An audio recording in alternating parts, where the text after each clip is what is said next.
जय हिंद। आप देख रहे हैं वतन समाचार और मैं हूं मोहम्मद अहमद। देश ने आज ठीक सुबह 4 बजे एक ऐसे नेता को खो दिया जो अपने सीने में दशकों पुराना इतिहास लेकर के हमेशा के लिए अपने खालिक हकीकी मालिक हकीकी से जा मिला। जी हां, मेरी मुराद पूर्व लोकसभा सांसद इलियास आजमी हैं, जिन्होंने पूरी जिंदगी तपस्या, परिश्रम की, मेहनत की, संघर्ष किया। वो कभी सत्ता के करीब नहीं रहे। अपनी पार्टी में रहते हुए, संसद रहते हुए अपने पार्टी सुप्रीमो या अपने पार्टी प्रमुखों के खिलाफ या उनकी नीतियों की आलोचना करते हुए उन्होंने कभी किसी तरह की हिचक से कोई काम नहीं लिया।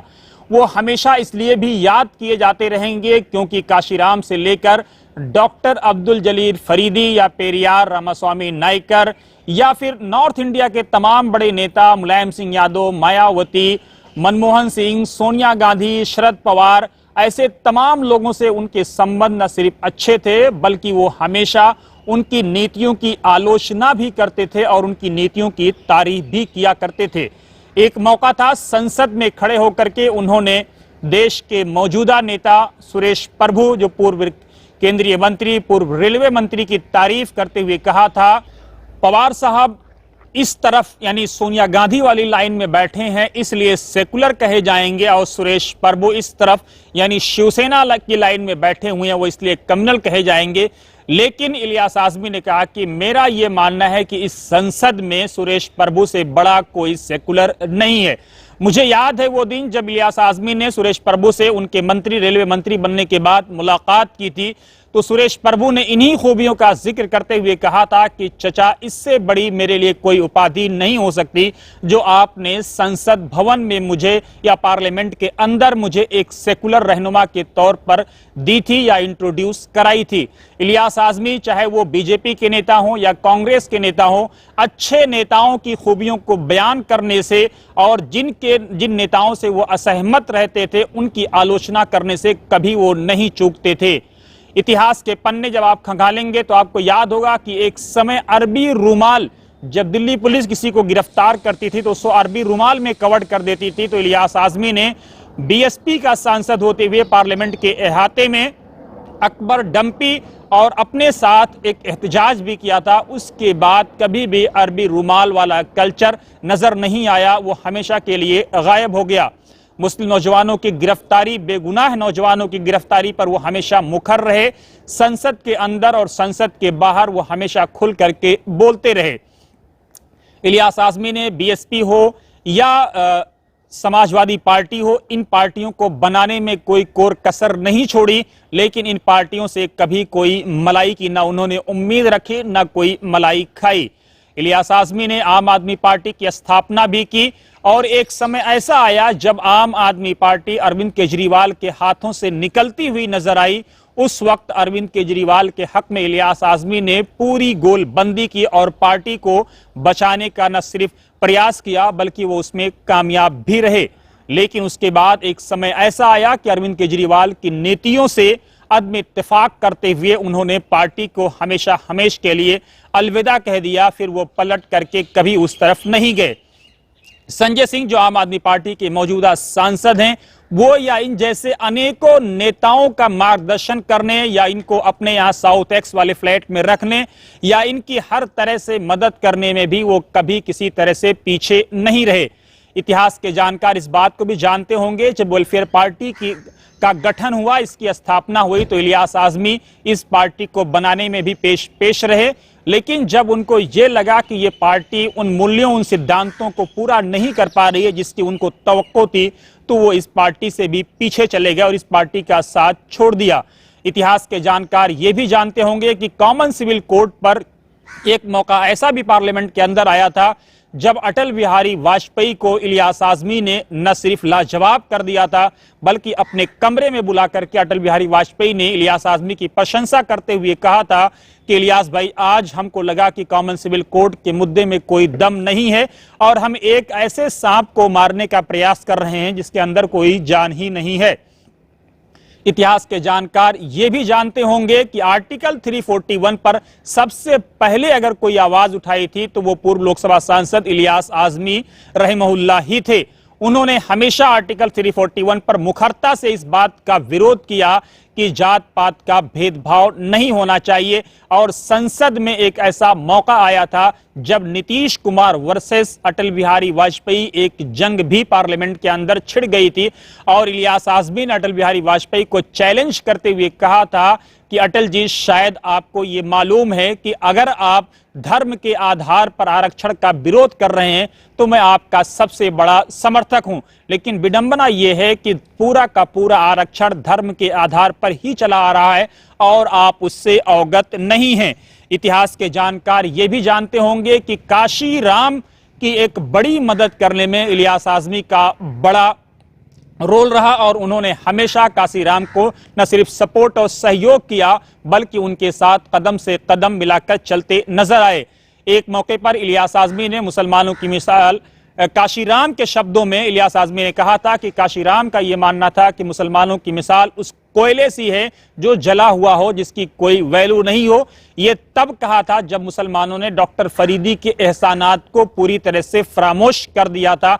और ये वो डॉक्टर फरीदी हैं जो भारत के पहले टीबी के न सिर्फ डॉक्टर थे बल्कि उस जमाने में लोगों का फजर से लेकर के सुबह सादिक यानी 7-8 बजे तक पूरी तरह से फ्री इलाज किया करते थे और उन्होंने अपनी पूरी जिंदगी लोगों की मदद में गुजार दी। और कोएलिशन गवर्नमेंट का पहला कंसेप्ट भारत में डॉक्टर फरीदी ही ने दिया था। इतिहास के जानकार ये भी जानते होंगे कि इलियास आज़मी ने कभी भी किसी तरह से किसी मूल्यों से, सिद्धांतों से समझौता नहीं किया, लेकिन भारत का ये लाल अपने सीने में दशकों पुराने इतिहास के पन्नों को लेकर के हमेशा हमेश के लिए इस दुनिया को खैराबाद कह गया। इसमें इनके बच्चों की भी कमी इसलिए कही जाएगी क्योंकि वो इस तारीख को महफूज न करा पाए। अगर ये बच्चे फाइनेंशियली कमजोर होते तो माना जा सकता था, लेकिन ये वो परिवार आज़मी परिवार है जिसने डॉक्टर, इंजीनियर सब कुछ आपको मिल जाएंगे, अच्छे से अच्छे दुनिया के बड़े बिजनेसमैन भी मिल जाएंगे। लेकिन विडंबना यह है कि भारत का ये लाल अपने सीने में इतिहास के कई दशक के, चाहे वो आजादी से पहले का राज हो या आजादी के बाद किस तरह से पार्टियां बिखरी, टूटी, बनी, जेपी मूवमेंट, लोहिया मूवमेंट और इस तरह से वीपी मूवमेंट, तमाम लोग आए और इन तमाम चीजों को इलियास आज़मी ने अपनी आंखों से देखा। लेकिन अफसोस ये है कि उनके बच्चे या उनके परिवार के लोग इसको इतिहास के पन्नों में न कैद करा सके और ना ही कोई ऐसा सरमाया बचा जो आज या आज की आने वाली बात की नस्लें इलियास आज़मी के वर्षे के तौर पर उसको याद करती। उनके फॉलोअर्स लाखों में नहीं बल्कि करोड़ों में दुनिया भर में मौजूद हैं। लेकिन विडंबना यही है और दुख की बात यही है कि वो इतिहास के वर्क या वो इतिहास के पन्ने या वो तारीख के पन्ने हमेशा हमेश के लिए उनके सीने में दफन हो गए, जो शायद अब बाहर ना आएंगे। इलियास आज़मी कांग्रेस पार्टी के कट्टर आलोचक थे, लेकिन बड़ी बात यह है कि वो कांग्रेस पार्टी के मौजूदा नेता राहुल गांधी के कट्टर समर्थक भी थे और राहुल गांधी में उनको कई सारी उम्मीदें नजर आती थीं। इलियास आज़मी सियासत पर इसलिए भी बड़ी गहरी नजर रखते थे कि जब भारतीय जनता पार्टी ने 200 और 250 के पार का नारा यूपी चुनाव में दिया था तो उस समय इलियास आज़मी ने भाजपा नेताओं से कहा था कि तुम 300 साढ़े 300 सीट जीतोगे। इलियास आज़मी ने इस बात की सबसे पहली भविष्यवाणी उत्तर प्रदेश के मौजूदा मुख्यमंत्री योगी आदित्यनाथ को भी दी थी। उन्होंने कहा था कि आप मुख्यमंत्री बनेंगे। ये वो समय था जब योगी आदित्यनाथ को कोई दूर दूर तक खबर भी नहीं थी। हालांकि इलियास आज़मी ने उस समय मजाक में ली कुआन यू से योगी आदित्यनाथ की तमसील या मुमासलत या उनकी मुशाबहत करार देते हुए कहा था कि जिस तरह ली कुआन यू ने तमाम गुंडों को हटा दिया, उसी तरह से आप भी ये काम करना कि सब गुंडों को आप पहचानते हैं और उनको हटा देना। इलियास आज़मी ने एक मौके पर यह भी कहा था कि जब मैंने योगी आदित्यनाथ की मुमासलत या उनका मुआवजा गुंडों से किया था तो वो मुस्कुराए और बोले, इलियास भाई आप ये क्या कह रहे हैं। तब इलियास आज़मी ने कहा था कि मैंने दोबारा जोर दे करके कहा था कि हाँ तुम उन्हीं में से हो, लेकिन अच्छी बात यह है कि तुम उन लोगों को पहचानते हो। ये सारी चीजें ऑन रिकॉर्ड मौजूद हैं, आप वतन समाचार के चैनल पर देख भी सकते हैं। लेकिन अफसोस यही है कि आज गोदी मीडिया हो या रोगी मीडिया या इस तरह के चैनल्स के लिए ये खबर कोई अहम खबर नहीं है। आज किसी चैनल पर आपको ये खबर नहीं मिलेगी, सिवाय इक्का दुक्का चैनलों को छोड़ दिया जाए।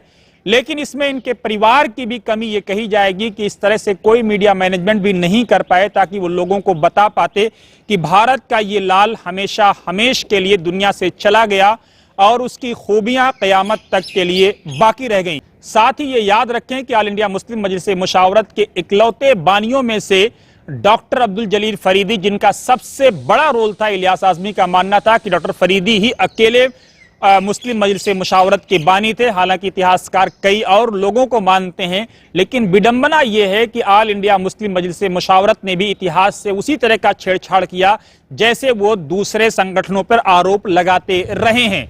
और हुआ ये कि जब मुशावरत की गोल्डन जुबली या सिल्वर जुबली का प्रोग्राम आयोजित किया गया इंडिया इस्लामिक कल्चर सेंटर में, उस वक्त तत्कालीन उपराष्ट्रपति हामिद अंसारी उस प्रोग्राम में मौजूद थे। इलियास आज़मी ने उस एहतजाज एक कोने से किया था और एक कोने से मैंने खुद एहतजाज किया था कि डॉक्टर फरीदी का नाम क्यों नहीं लाइफ टाइम अचीवमेंट अवार्ड में शामिल किया गया है।